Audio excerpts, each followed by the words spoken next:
Hi guys, Jack here, and welcome to Deadlock.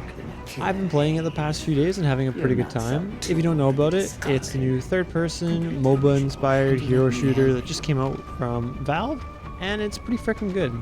This is a game I played as Haze, who I think is my favorite character. She's pretty good at dealing damage and then also has some powerful abilities and stealth components, so it's a nice mix. Like every other MOBA, game starts out with a lane phase. You are kind of assigned a lane. You can also just go to different ones, it doesn't matter. But you want to kill the minions and get their soul orbs, which are basically the currency in game, and then you can use that to upgrade your weapons, get new abilities, stuff like that. You can see here there's another guy on the opposite team, of course, who's trying to kill my minions and fight me, so you gotta pay attention to him. But you don't want to focus on them too much unless you're pretty sure you can get a kill, because your main focus is killing his minions so you can upgrade your abilities. Because if you're not doing that, you're going to start falling behind pretty fast. You can see we start off with just 500 HP, but we have decent mobility and a pretty nice weapon. It fires pretty quickly and it has 31 bullets in the magazine. There's obviously 6 on a side, so it's a 12-person game. And I think there's about like 15 heroes or so to choose from, and they're all pretty different. I'd say the movement is most similar to like Team Fortress 2, maybe playing as like a scout. So once you get a few mobility moves, you can move around pretty quickly. You can see you have like a dodge there. You can dive to the side. You can double jump as well, which is just, you know, even more similarities to the scout from TF2. And then the main movement thing is this rail line here. It's like a sky train almost in the sky, and when you follow it, it speeds you up. It restores some HP as well, I believe, but you get all your HP back when you go back to the base. And then you can hit up shops to upgrade your abilities. There's a shop here in mid, but as long as your guardian hasn't been destroyed, which we'll see. He's a big flame guy right there to the left. You can see I use my ability there, which is like a sleeping knife, which is really nice. You toss it to the guy, he falls asleep for half a second, and then you can really easily get away. If you deal damage, they wake up again. So you can use it for multiple different purposes. It's pretty sweet. And then right here, you can see I was using the smoke bomb ability. It makes me go invisible, but they can see me if I get too close. And again, just easy to get around as this character. One game I was playing, I saw someone that had like 15 kills with Haze and no deaths. So if you play it well, you do pretty good. This is my first time playing this game here, and I'm pretty happy with how I did. I have some pretty close calls, but I do manage to get away, which is awesome. And then right there, you see I just unlocked her ultimate, the 4 button, which is like a bullet dance, which is interesting. Here we go. You can see you're harder to hit, and you're moving around very strangely, and then shooting your guns everywhere and dealing damage to everything around you, so pretty good. Definitely my favorite ability is the sleeping knife though. Like look at that, you hit him, his activity is disrupted. If you don't shoot him, he has that half-second delay, which in a fast-paced game like this is a ton. I'd say depending on, you know, if you're facing a tanky class and you have low DPS, it can take a while to kill. But like Haze here has pretty high DPS once you get a few perks going, and so it can be pretty quick to kill. The time to kill can be like a second, 2 seconds, or it can vary, like I said, up to 5. But it has really nice variability. If you have a squishy class like this one, this class is pretty squishy, but it has high DPS, so you can die really quickly. You have to be careful. And here's something I like to do. You put him to sleep, boom, you give him a whack with your melee. Oh, there's 2 types of melees. The charge up attack I did there, and then there's like a quick one. You also get that little bit of a dash there. You can see this guy's trying to follow me, but can't quite get me. I popped the smoke bomb there, and you can see there's a few seconds delay before you go fully invisible. If you look on the map, you'll see that there's red in the north, and then the different colors to the south, and that basically signifies who's controlling the rail lines. So as you've noticed, there's minions following around us, and they'll basically go as long as you have the rail line. And after that, they'll drop down, moving slower, and then fight to gain their way forward. But I mean, if there's any character, they're going to kill all the minions. And then there's 2 different bosses. So this is the second boss, the Walker. We've already killed the Guardian that you saw earlier. As you kill them, they give you a lot more soul points, they unlock more ability points, and they give you like flexible ability perk points. You'll see in the bottom left, you can buy abilities, which I have them. And then there's 4 columns, and then the fourth column to the right, that's all locked. But as you defeat these enemies and complete other objectives, you unlock them, which makes you more powerful. You can see here I'm in hot pursuit by Inferno. He's trying to get me. I managed to deal some okay damage to him. I put him to sleep there, and then I managed to get away here, even though I'm on fire. It was super close. But that sleep dagger, like I said, is absolutely clutch. You can see here it's just me and a bunch of minions. I sneak in behind. Nap time. Give him a nap time dagger. Boom, big punch. And look at that, he's at half HP just like that. I don't even have that many perks yet, so if I had more like weapon damage, that guy could have easily died. So pretty cool. You can see here as you gather souls, the patron, which is like your overlord basically, gives you more DPS and more HP. So it encourages you to farm minions. You also do get souls when you kill an enemy player, but not that much compared to just killing a bunch of minions. There's a few other interesting points. There's a mid-boss, which is highlighted by that kind of yellow glowing symbol in the middle. And then right here we get a sweet kill. We catch him from behind. He tries to run away, but of course he's right in with our walker here, and the walker's dealing heavy damage to him. Anyways, that yellow icon in the middle is the mid-boss, and you can fight him to get rewards, but I'd say a decent chunk of games nobody bothers with it. And then there's also this thing called a soul vase or soul gem that spawns, and you can carry it across the map almost like a capture the flag, and then it gives you and your team bonus abilities, and we'll see that later. So right here we've defeated the first guardian, we killed the walker, and now we're on to the last thing before their base. But first we get rudely interrupted by Sebers here. You can see I absolutely shit on him. I deal some good damage. I use the sleep dagger to gain more distance because his character, Abrams, is a close range melee character. And then you can see that's the difference that I needed to get the win. Anyways, once you get past the walker, you get to 2 guardians that guard their base. Once you kill those, or I guess if you're really crazy, you can just run past them. You get to these 2 shrines, which generate protective fields over the enemy's patron.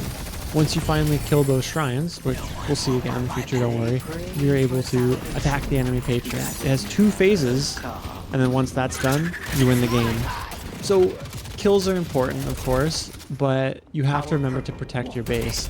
And one of the things I find really interesting is when you're fighting over your lanes, you're also fighting over your transportation, like I was talking about the sky trains in the air. Because if you control it, the more like color you have on the map, that means your minions are going to be getting closer to the enemy base, and the enemy minions are not going to be getting close to yours. So it's really important, and you want to maintain map control, but also kill the enemy heroes, because there's a pretty long death revive time once you die a few times, and so you take them out of the map, which is good. You can see here I've moved into a different lane, and I'm taking on another enemy walker. If you kill all of them, you get another perk slot, which is always good. And it's also just nice because it weakens the enemies, right? It makes it easier to control these lanes and send your minions into their base. You can see the stupid walker hits me 3 times with the stomp attack. We do manage to get him, however I am super low. And then here you go. Here is the soul urn I was talking about. You pick it up, and just like Pastime Jack or Capture the Flag in TF2, you can't shoot, but you can move, of course. And then you got to take it across the map to this place. You deposit it down, and then boom, get ability points, extra souls. So it is quite the boon. Here I'm just in the jungle farming a few enemies when I get rudely interrupted by Abrams here, and he just absolutely shits on me. Like, I didn't even have a chance. I tried to roll away and I went right into the wall. That was a little unfortunate. And here we go. Here's the 2 guardians that are defending their base. And you can see now that we've got 4 damage perks, 4 health perks, we're dealing some crazy DPS to these guys, and they go down very quickly, especially with a nice horde of minions. The thing that's important with the minions is, yes, they deal DPS, but more importantly, they absorb the damage from those guys. Because if you're there alone, they're going to eat quite a bit of your health pool. And then if an enemy hero comes by, it'll be pretty nonchalant for him to wipe you out. You can see the health here, they're almost gone, and then we just have to get to the other side. Some other interesting things on the HUD. If you look up in the top, you can see the timer for it. I'm on the blue team, and you can see the total amount of souls, or like money, that our team has collected, and then in yellow how much the enemy team has collected. So we're a little bit ahead, which means we'll probably have more perks, and so we're stronger, etc. You can see each of the characters that we're playing, of course. and then how many souls each player has collected. So we're right in the middle, about 3rd place, but we're dealing a lot of objective damage. I put Abrams to sleep and I try and escape, but as you can see, if you don't have any minions, those shrine guards deal a crazy amount of damage. Here you go. Catch this guy from behind, give him a smack, put him to sleep, and you can see he deals some pretty good damage. He is an interesting one. It's like a claw grab machine that immobilizes you but doesn't last too long.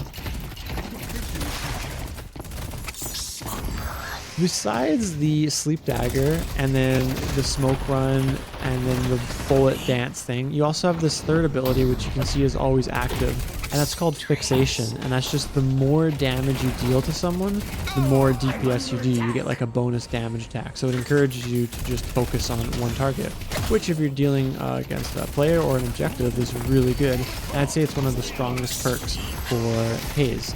However, I would probably always recommend starting off with the sleep dagger when you start the game, because as you saw, you get to choose one when you start. That's definitely the best.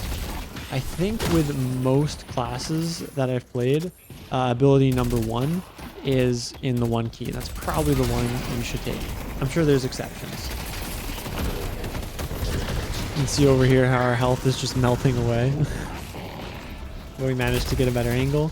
And another interesting thing is with these kind of like mini bosses along the way, you've seen there, you can't be too far away, otherwise you don't deal any damage.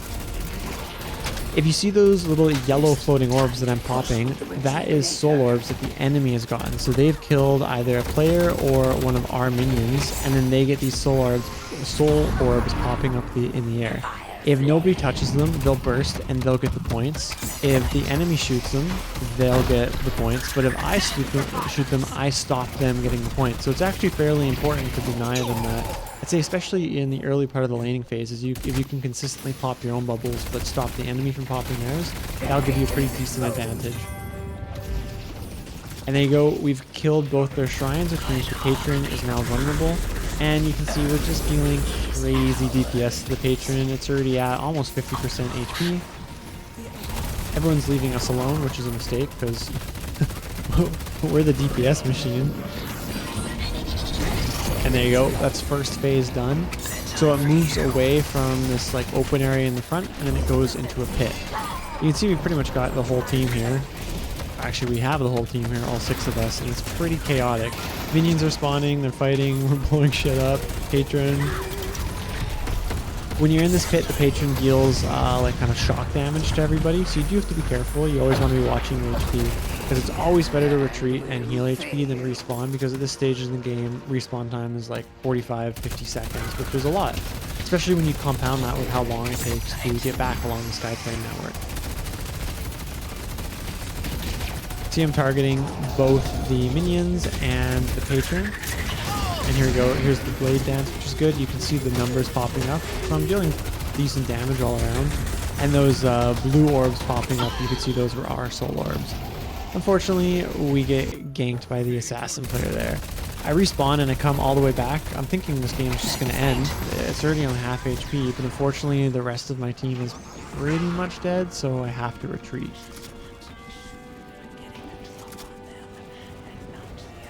You can see just to the bottom right of the crosshair, you have 3 little bars, and those are your stamina bars. So you can use them 3 times before they recharge, and that means you get 1 double jump or 1 sprint, or so you can sorry, not sprint, dash. So you can dash 3 times in a row, or do a double jump 3 times in a row. You do have to land first.